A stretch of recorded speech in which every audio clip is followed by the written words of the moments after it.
नमस्ते छात्रों, लोक भारती 10वीं कक्षा में आपका हार्दिक स्वागत है।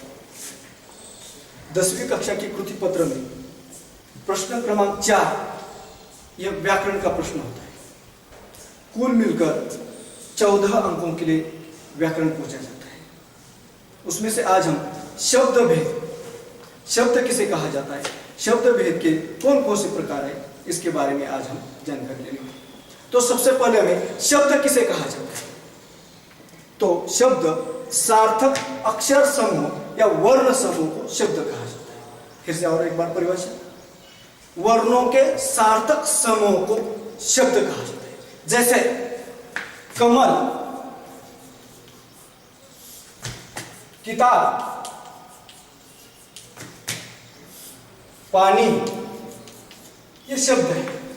यह शब्द क एक वर्ण है, म एक वर्ण है, ल एक वर्ण है। यह वर्ण सार्थक है, अर्थपूर्ण है, इसलिए सार्थक वर्ण समूह को शब्द कहा जाता है। वैसे दूसरा शब्द है कि एक वर्ण है, ता एक वर्ण है, ब एक वर्ण है। इन तीनों के समूह को शब्द कहा जाता है। तीसरा शब्द पा एक वर्ण है, नी एक वर्ण है, दोनों के समूह को शब्द कहा जाता है। इस प्रकार सार्थक वर्णों के समूह को शब्द कहा जाता है। तो रूपांतर के आधार पर शब्द के दो भेद हैं।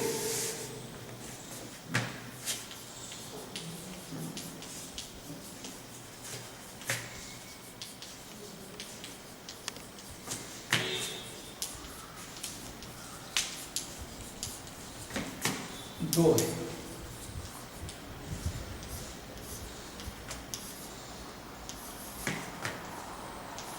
रूपांतर के आधार पर शब्द के दो भेद हैं। एक है विकारी शब्द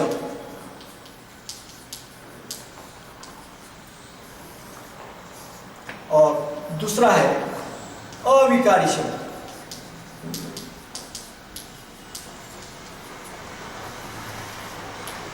रूपांतर के आधार पर शब्द के दो भेद हैं। एक है विकारी शब्द और दूसरा है अविकारी शब्द। तो विकारी शब्द किसे कहा जाता है? तो विकारी शब्द की परिभाषा यह होती है, जिन शब्दों में रूप, लिंग, वचन और कारक के अनुसार परिवर्तन होता है, अर्थात बदल होता है, उसे विकारी शब्द कहा जाता है। फिर से और एक बार परिभाषा, जिन शब्दों में रूप, लिंग, वचन और कारक के अनुसार परिवर्तन अर्थात विकार होता है, उसे विकारी शब्द कहा जाता है। उदाहरण के तौर पर देखेंगे, लड़का ये संज्ञा है, इसका वचन परिवर्तन कीजिए। लड़का का वचन परिवर्तन होता है लड़के। लड़का इस शब्द का लिंग परिवर्तन कीजिए, उसका लिंग परिवर्तन होता है लड़की। दूसरा शब्द लेंगे हम अच्छा, ये विशेषण है, इसका लिंग परिवर्तन अच्छी। अच्छा, इसका वचन परिवर्तन यानी बहुवचन अच्छे। ये जो शब्द है लड़का और अच्छा, इन शब्दों में विकार हुआ है, परिवर्तन हुआ है, बदल हुआ है, इसलिए इन शब्दों को क्या कहा जाता है? विकारी शब्द कहा जाता है। तो विकारी शब्दों के चार भेद हैं।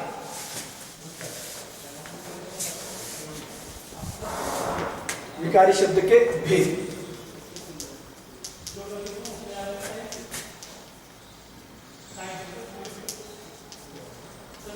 विकारी शब्द के भेद चार हैं। एक है संज्ञा, दूसरा है सर्वनाम, तीसरा है विशेषण और चौथा है क्रिया। ये विकारी शब्द के चार हैं। तो हमें आज संज्ञा किसे कहा जाता है, संज्ञा की परिभाषा, उसके भेद और उसके कुछ उदाहरण देखने। तो आज हम संज्ञा किसे कहा जाता है, संज्ञा के कुछ भेद, उसके कुछ उदाहरण देखेंगे।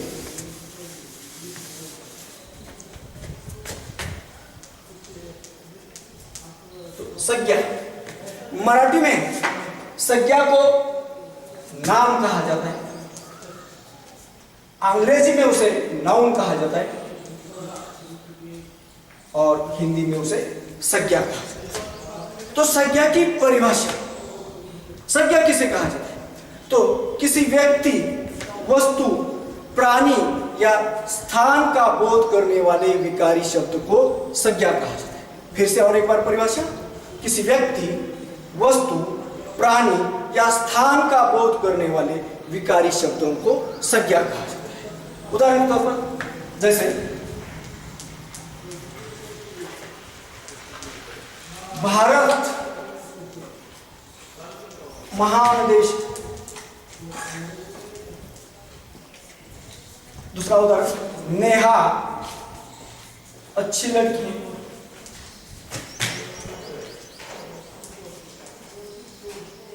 ये दो उदाहरण है।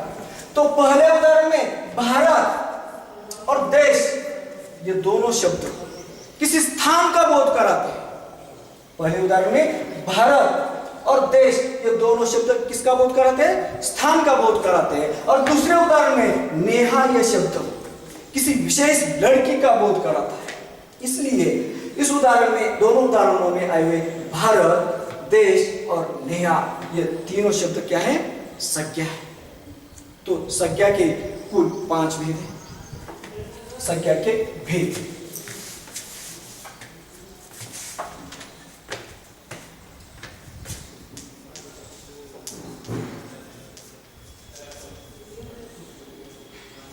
संज्ञा के भेद 5 हैं। नंबर 1, व्यक्तिवाचक संज्ञा।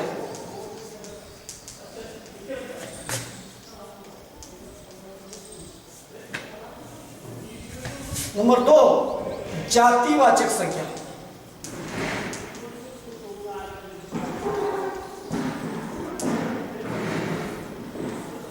नंबर 3, भाववाचक संज्ञा।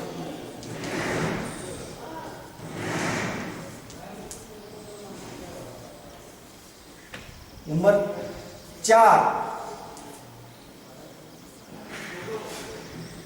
द्रव्यवाचक संज्ञा।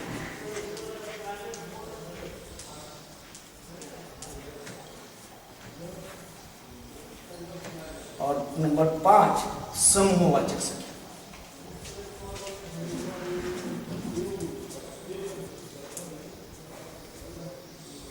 तो संज्ञा के ये 5 भेद। तो हमें एक एक भेदों की परिभाषा और उनके कुछ उदाहरण देंगे। तो व्यक्तिवाचक संज्ञा किसे कहा जाता है? व्यक्तिवाचक संज्ञा की परिभाषा कौन सी होती है, इसकी ओर भी हमें ध्यान दें। तो व्यक्तिवाचक संज्ञा की परिभाषा, जिस संज्ञा से किसी एक ही व्यक्ति, वस्तु या पदार्थ का बोध होता है, उसे व्यक्तिवाचक संज्ञा कहा जाता है।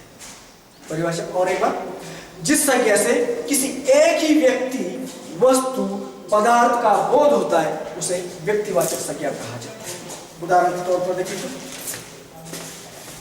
जैसे गंगा पवित्र नदी है।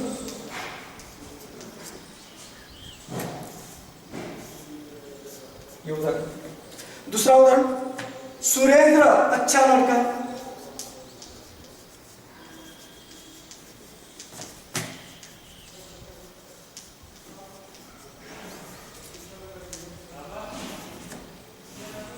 तीसरा उदाहरण, मुंबई बड़ा नगर है। ये 3 उदाहरण। पहला उदाहरण देखें, गंगा पवित्र नदी है। इस उदाहरण में गंगा एक ही है, एक का ही बोध कराता है ये शब्द। गंगा दूसरी नदी नहीं है, इसे एक का बोध करने वाले शब्द को व्यक्तिवाचक संज्ञा कहा जाता है। परिभाषा मैंने बताया, जिस संज्ञा से किसी एक ही व्यक्ति, एक ही वस्तु या एक ही पदार्थ का बोध होता है, उसे व्यक्तिवाचक संज्ञा कहा जाता है। इसलिए गंगा ये क्या है? व्यक्तिवाचक संज्ञा। दूसरे उदाहरण में सुरेंद्र, जिस सुरेंद्र के बारे में हम यहां चर्चा कर रहे हैं, सुरेंद्र अच्छा लड़का है, वह सुरेंद्र एक ही है, इसे एक का बोध हुआ है, इसलिए सुरेंद्र ये भी क्या है, व्यक्तिवाचक संज्ञा है। और तीसरा उदाहरण, मुंबई बड़ा नगर है, मुंबई एक ही है, एक ही स्थान का बोध हो रहा है, इसलिए मुंबई यह व्यक्तिवाचक संज्ञा है। इस प्रकार गंगा, सुरेंद्र, मुंबई ये व्यक्तिवाचक संज्ञा। तो संज्ञा का दूसरा प्रकार है जातिवाचक संज्ञा।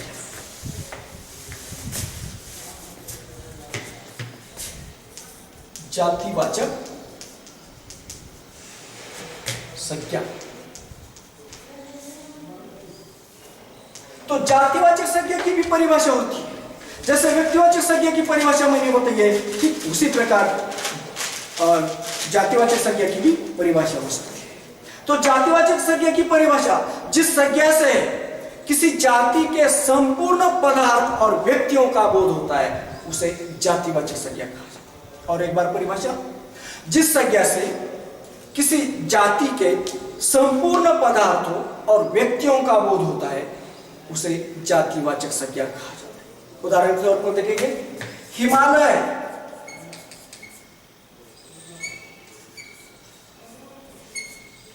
बड़ा पर्वत है,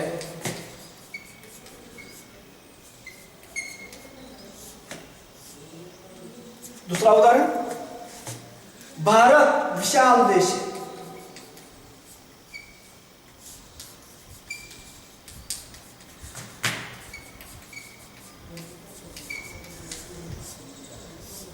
तीसरा उदाहरण, यहां फूल खिले हैं,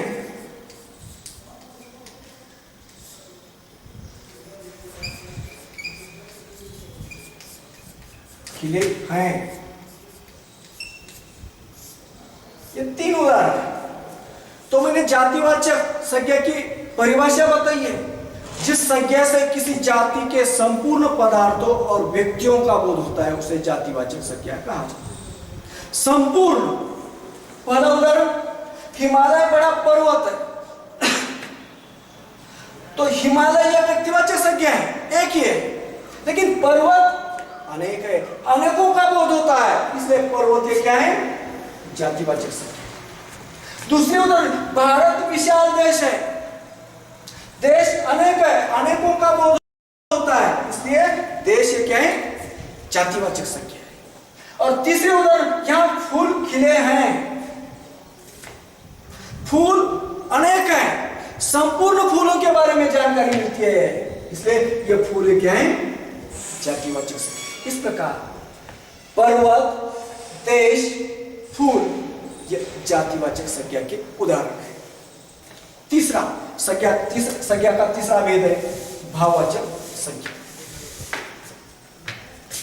भाववाचक संज्ञा,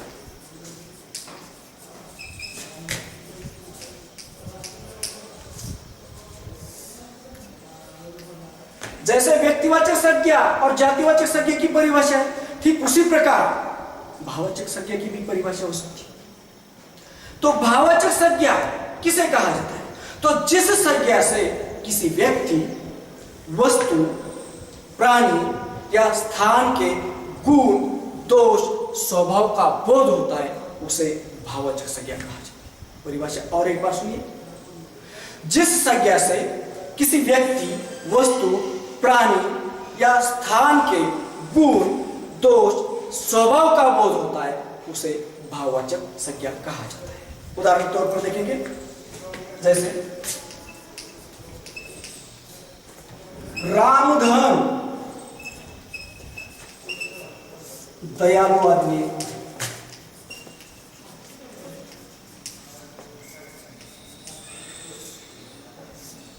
दूसरा उदाहरण,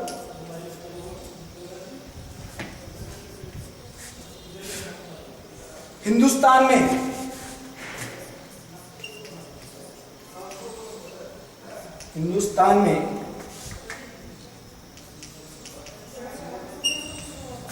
बहुत गरीब लोग रहते हैं।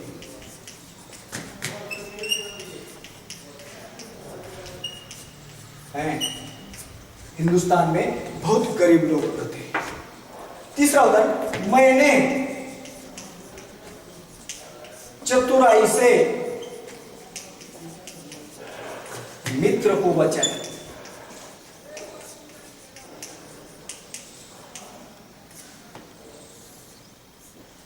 ये तीन उदाहरण है। पहला उदाहरण रामधन दयालु आदमी। दूसरा उदाहरण हिंदुस्तान में बहुत गरीब लोग रहते हैं। और तीसरा उदाहरण मैंने चतुराई से मित्र को बचे। मैंने भाववाचक संज्ञा की परिभाषा बताई है कि किसी व्यक्ति, वस्तु, प्राणी, स्थान के गुण, दोष, स्वभाव आदि का बोध कराते हैं, ऐसे शब्दों को भाववाचक संज्ञा कहा। तो पहले उदाहरण रामधन दयालु आदमी है। रामधन के स्वभाव का बोध दयालु इस शब्द से हुआ है। दयालु ये उसका स्वभाव है, इसलिए दयालु ये क्या है? भाववाचक संज्ञा। दूसरे उदाहरण में हिंदुस्तान में बहुत गरीब लोग रहते हैं। तो हिंदुस्तान के लोगों के स्वभाव की विशेषता ये गरीब ये शब्द दर्शाता है, इसलिए गरीब ये क्या है? भाववाचक संज्ञा। तीसरे उदाहरण में मैंने चतुराई से मित्र को बचाया। तीसरे उदाहरण में चतुराई ये भाव है, ये गुण है, इसलिए इस उदाहरण में दयालु, गरीब और चतुराई ये भाववाचक संज्ञा है। संज्ञा का चौथा भेद है द्रव्यवाचक संज्ञा। चौथा भेद द्रव्यवाचक संज्ञा। उसकी भी परिभाषा हो सकती है। तो द्रव्यवाचक संज्ञा उसके नाम में ही उसकी परिभाषा छुपी हुई है। जिस संज्ञा से किसी धातु अथवा द्रव्य का बोध होता है उसे द्रव्यवाचक संज्ञा कहा जाता है। द्रव्यवाचक संज्ञा की परिभाषा और एक बार सुनिए। किसी धातु अथवा द्रव्य का बोध होता है उसे द्रव्यवाचक संज्ञा कहा जाता है। जैसे चाय में थोड़ी शक्कर मिलाओ, ये उदाहरण, चाय में थोड़ी शक्कर मिलाओ। दूसरा उदाहरण है सोना महंगी चीज है।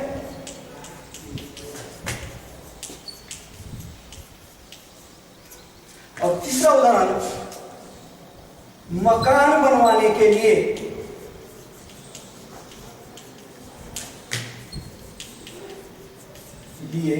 लोहा चाहिए।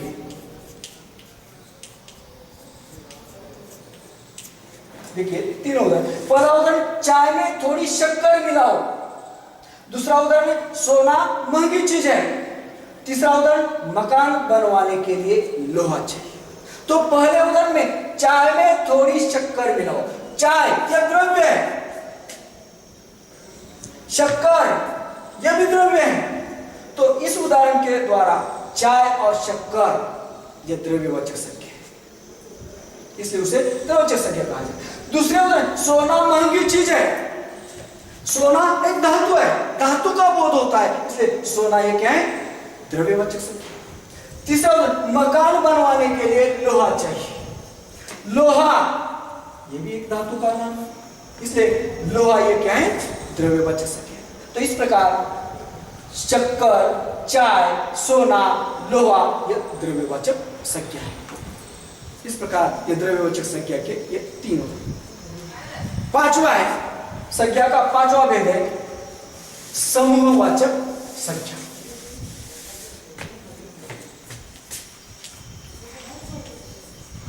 समूहवाचक संज्ञा। संज्ञा का अंतिम जो भेद है उसका नाम है समूहवाचक संज्ञा। तो समूहवाचक संज्ञा की भी परिभाषा होती है।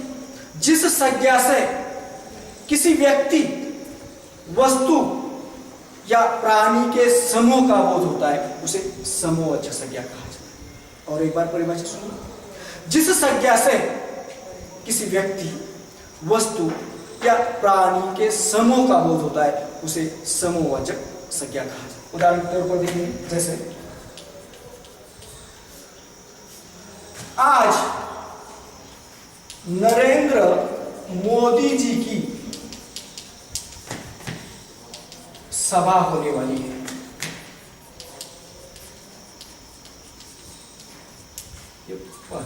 दूसरा उदाहरण, लड़कों की टोली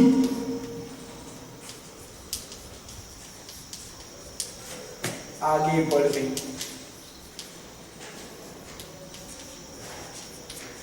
तीसरा उदाहरण, सारी भीड़